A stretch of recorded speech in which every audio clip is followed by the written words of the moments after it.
Hey guys, I'm Aurelia Voss, 32 years old, and if you've ever felt like the spare part in your own family, stick around. This story is about the day I finally stopped waiting for people who never showed up and what happened when they suddenly needed me. It's heavy, it's real, and the ending, well, it's the kind of justice that feels earned. If it resonates, hit like, subscribe, and drop in the comments where you're watching from and what time it is right now. I read them all. Let's go back 3 years. I lived in a third-floor walk-up in Logan Square, Chicago. Old brick building, warped wooden floors, a fire escape I turned into a tiny herb garden. Basil, thyme, rosemary, little green rebellions against concrete. I was a senior product designer at a mid-sized fintech company in the Loop. Open-plan office, standing desks, unlimited PTO nobody ever took. I'd built my career from scratch. 2 years at community college, freelance nights, portfolio reviews that left me crying in bathroom stalls. No handouts, just grit. My routine grounded me.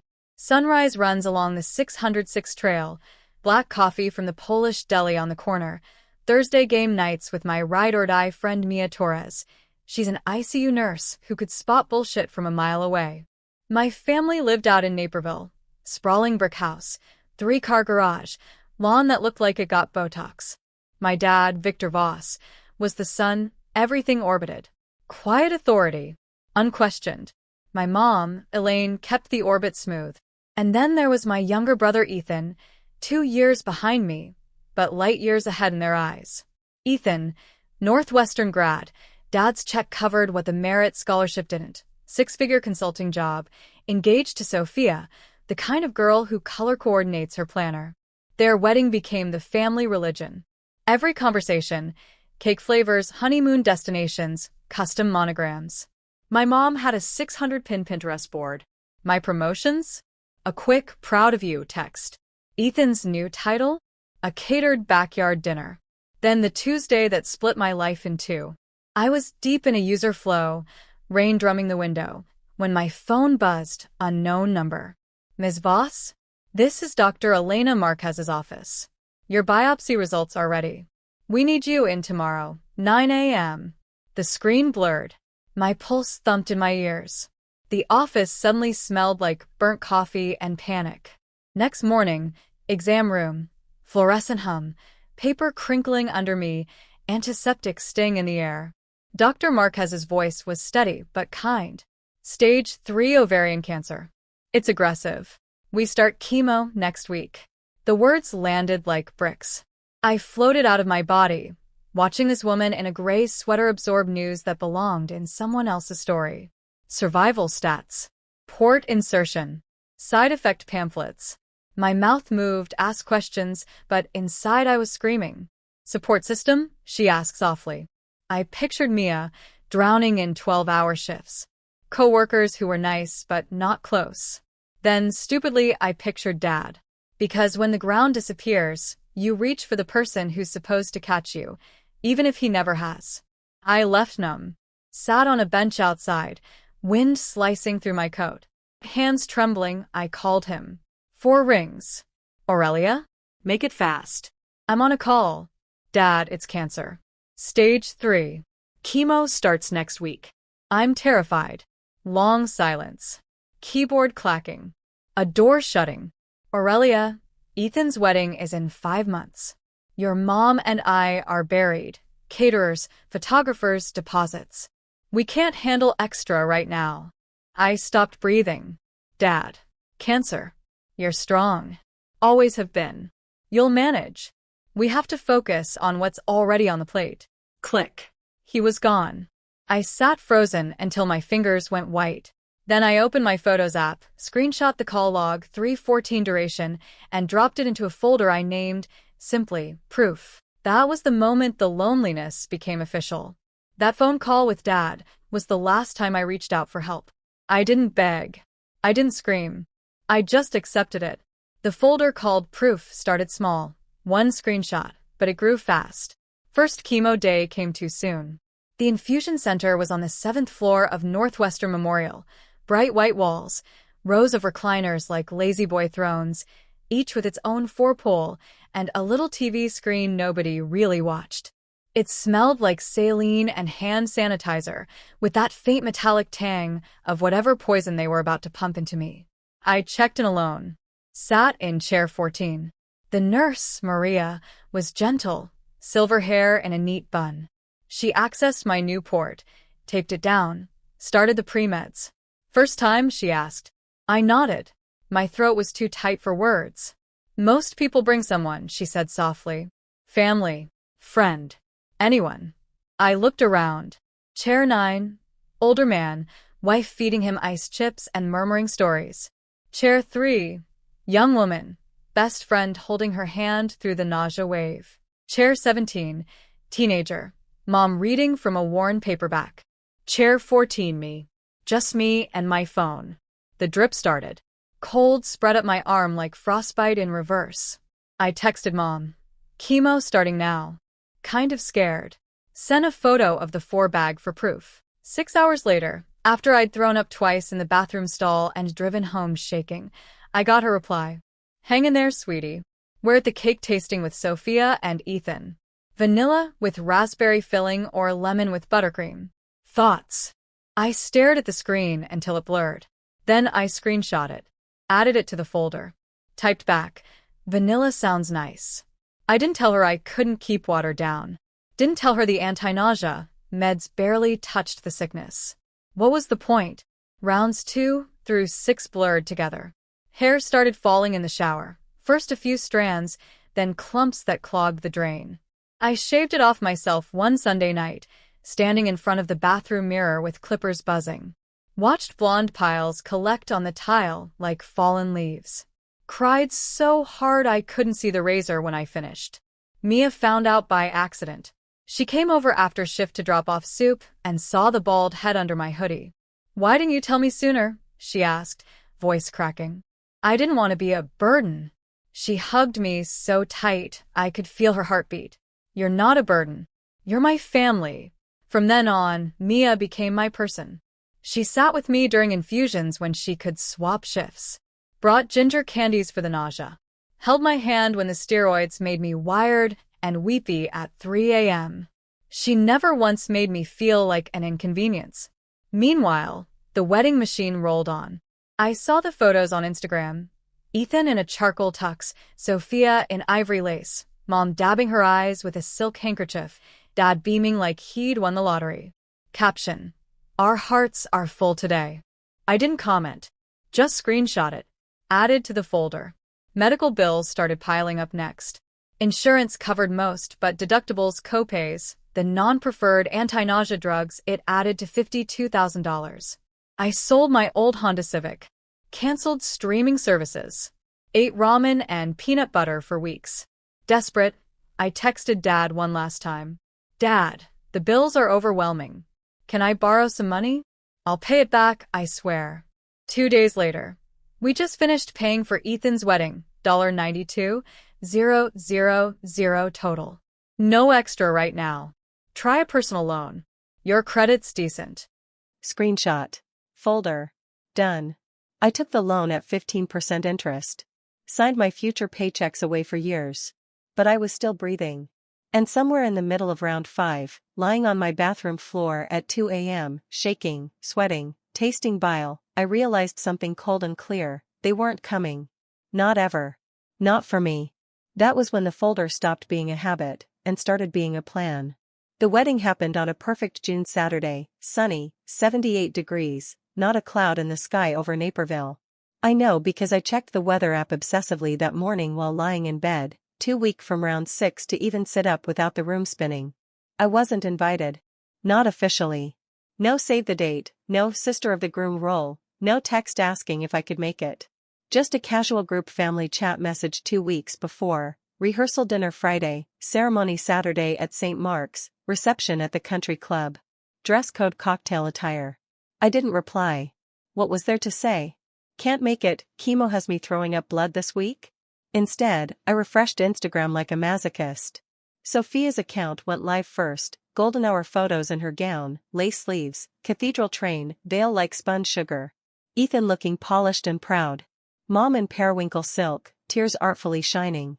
Dad in a navy tux, arm around Ethan like he'd just handed him the keys to the kingdom. The stories rolled in: champagne toasts, first dance under string lights, cake cutting with sparklers. One clip showed Mom laughing, wiping her eyes, saying, "Our family is finally complete today." Caption: "The happiest day of our lives, red heart." I watched it all from my darkened apartment, ice pack on my forehead, trash can beside the bed. The contrast was so sharp it hurt physically, my skin gray and clammy, their faces glowing under golden filters. Screenshot. Screenshot. Screenshot. Folder growing heavier. 3 days later, still recovering, I got the medical bill summary in the mail. Final tally after insurance, $52,400 out of pocket. I stared at the number until my eyes burned.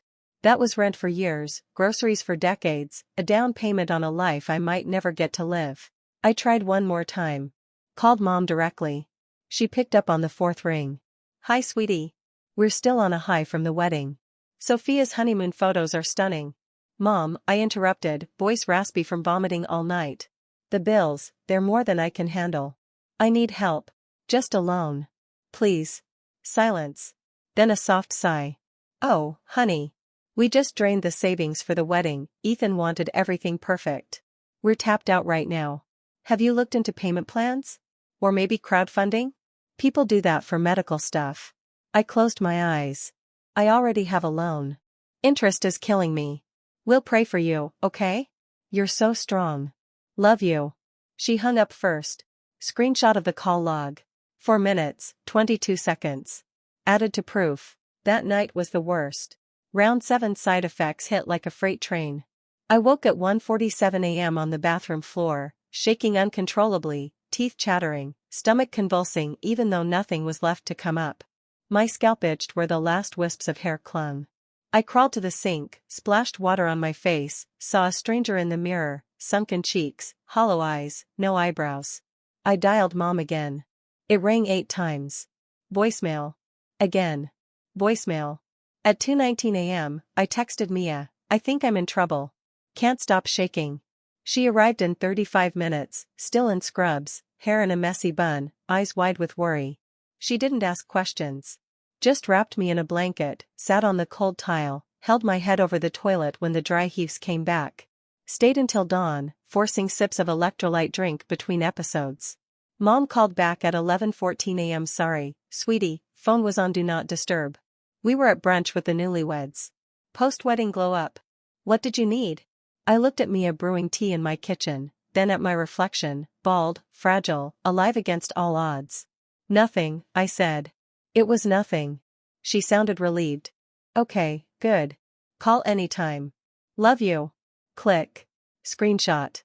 That was the exact moment something inside me shifted. Not anger, not yet. Clarity. Cold, unbreakable clarity. They weren't just absent.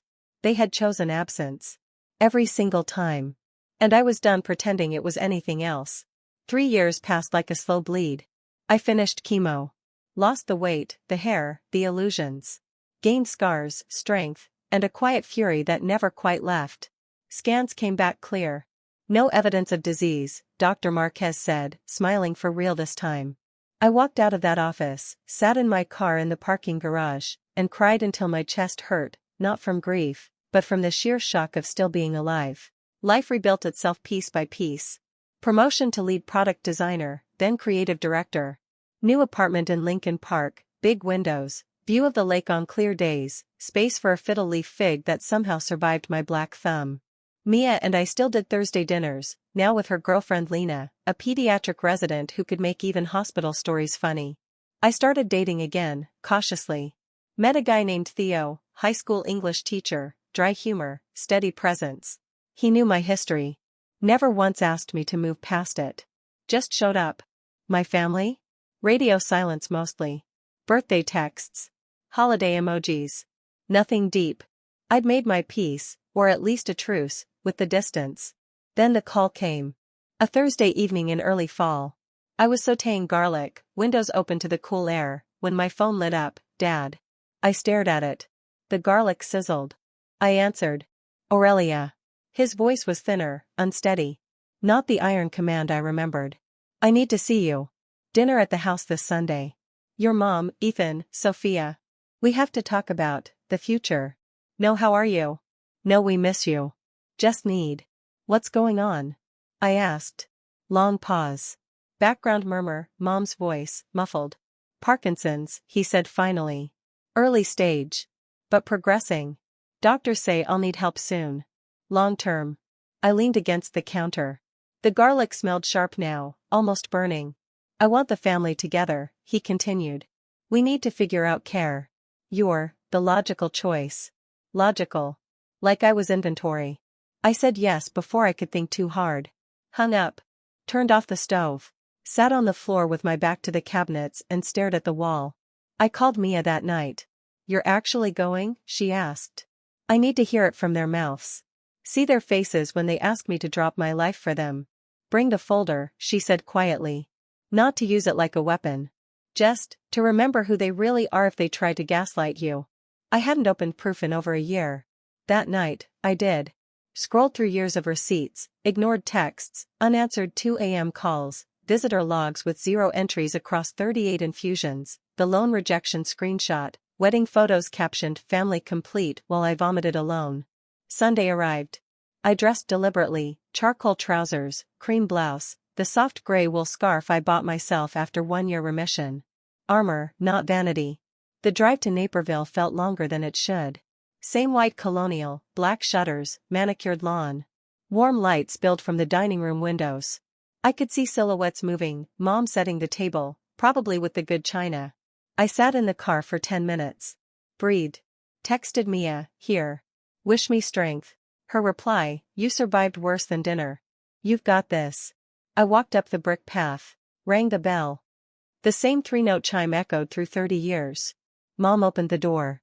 Her face flickered, surprise, guilt, forced warmth. Aurelia. You look wonderful. She hugged me. Chanel number 5. Same as always. I stepped inside. The dining room hadn't changed. Mahogany table, crystal chandelier, family photos frozen in time. My prom picture still there at 18. Everything after? Ethan's milestones only. Ethan stood. Hey, sis. Awkward hug. Sophia stayed seated, hand on her now 6-month pregnant belly, watching me carefully. Dad at the head of the table. Smaller. Grayer. Left hand trembling against the linen. His eyes met mine, fear, not authority. Sit, he said. Voice frayed but still trying to command. Dinner was served. Roast chicken, glazed carrots, the same recipes from every important family night. We ate in silence broken only by silverware. When plates were cleared, Dad tried to stand. Gripped the table. Managed it. Let's get to it, he said. Parkinson's. It's advancing. I'll need full-time help eventually. Meals, meds, mobility. He looked straight at me. Aurelia, you work remotely most days. No kids. No spouse. Your old room's ready. It's time you came home. Contributed. Contributed. Ethan nodded. Makes sense. I've got the baby coming, work's insane. Sophia needs me here. Sophia's eyes flicked to me, something like quiet recognition. Mom added softly, we're family, Aurelia. Your father needs you. I let the words settle. Felt the old pull, the daughter trained to shrink, to serve, to earn love. Then I smiled. Small. Calm. Before I answer, I said, let me ask you something, Dad. He blinked. Surprised. When was the last time you asked how I was? If I was even still alive after cancer? Silence crashed in. Mom shifted. Ethan stared at his napkin. Dad cleared his throat. That was a difficult time. The wedding. I had stage 3 ovarian cancer, I cut in, voice even. 6 months of chemo. Lost my hair. Lost everything but my will to live. And not one of you visited. Not once. I reached into my bag. Pulled out my phone. Placed it face up on the table. Would you like to see the proof? The texts where you told me you couldn't help with bills because the wedding cost $92,000? The call logs where Mom didn't answer at 2 a.m. when I was on the bathroom floor. The hospital visitor records, 38 sessions, 0 visitors? I unlocked it. Opened the folder. The screen glowed under the chandelier. Mom reached first. Hands shaking as she scrolled. Dates. Empty visitor columns. Screenshots timestamped. Evidence. Ethan took it next. Face draining of color. Sophia leaned over, reading. Her jaw tightened. Dad hadn't moved. His trembling hand pressed flat, as if anchoring himself. The room was so quiet I could hear the grandfather clock ticking in the hall. I spoke again, soft but clear. I'm in remission. 3 years now. Thriving. But you didn't know that. Because you never asked. I let that land. Then I met Dad's eyes. 2 years ago, I called you crying. Told you I had cancer. You said, we can't deal with this right now. Ethan's wedding is coming. His mouth opened. Nothing came out. I smiled again, not cruel, just final. So here's my answer, Dad. I paused. Let the room hold its breath. I can't deal with this right now. 4 words. His words. Returned. Mom gasped. Ethan froze. Dad's tears started, slow, shocked. I stood. Picked up my phone. Slipped it back into my bag. I'm not your backup plan, I said quietly. Not anymore. I walked to the door. Didn't run. Didn't look back. Behind me, Dad's voice cracked. Aurelia, please. I'm scared. I stopped at the threshold. Turned. I was scared too, I said. And you weren't there. Then I stepped out into the cool night air. Free. I drove away from that Naperville house under streetlights that blurred through tears I refused to let fall. Not tears of regret. Tears of release. The scarf around my neck felt softer than ever, like a promise I'd made to myself years ago and finally kept. The next morning, my phone stayed quiet. No frantic texts from Mom. No missed calls from Ethan. Just silence. The same silence they'd given me during chemo. A week later, Mom called. Voice smaller, older. Aurelia. Ethan's taken leave from work. Your dad's tremors are worse, can't hold a cup steady anymore. He needs help dressing, eating, reminders for meds. Ethan's doing it now. They can't afford full-time help yet. Sophia's due in 3 months. They're struggling. I listened. Said nothing at first. Ethan missed a big client pitch, she continued. His boss isn't happy. Promotion's probably gone. They fight every night. Sophia, she said something yesterday. Said she gets why you walked away. I let that sink in. Sophia, the quiet bride who'd watched everything unfold from the sidelines, finally seeing the pattern. I'm sorry it's hard for them, I said. And I meant it. Not pity. Just acknowledgement that consequences exist. Will you come back? Even part-time? No, I answered gently. But I hope they figure it out. I hung up. No screenshot this time. The folder had served its purpose. 3 weeks later, a single text from Mom. No emojis. No sweetie. Aurelia, I've been thinking every day. I failed you. I should have been there when you were sick. I should have stood up to your dad. I chose easy over right. I'm not asking forgiveness. I just need you to know I see it now. And I'm sorry. Truly. I read it 5 times. This wasn't the usual deflection. This was ownership. Rare. Raw. I didn't reply right away. Sat with it for days. Showed it to Mia over Thursday dinner. How do you feel? She asked. Grateful she said it, I admitted. But not ready to rebuild. Not yet. Maybe never. That's okay, Mia said. You get to decide the timeline. 2 weeks after that, a letter arrived. Hand-addressed in shaky script. Dad's handwriting, once bold, now wobbling like a signature fighting gravity. I opened it alone, glass of red wine, city lights flickering outside my window. Dear Aurelia. I was never good at apologies. Pride, your mother calls it. She's right.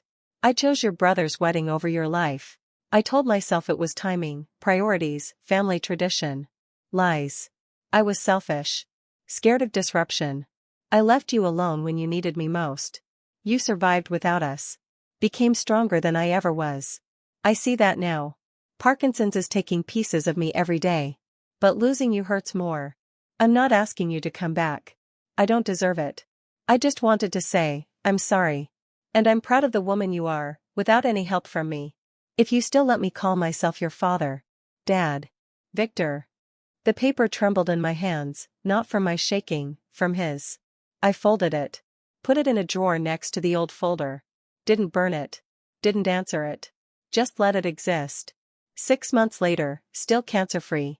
Thriving, Dr. Marquez said at my checkup, grinning. New title, Head of Product Design. Bigger team. Mentored 2 juniors who reminded me of my old self, hungry, determined.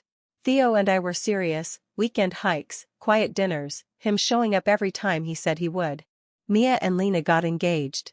We celebrated with rooftop drinks overlooking the lake. Mom texts every couple of weeks now. Short.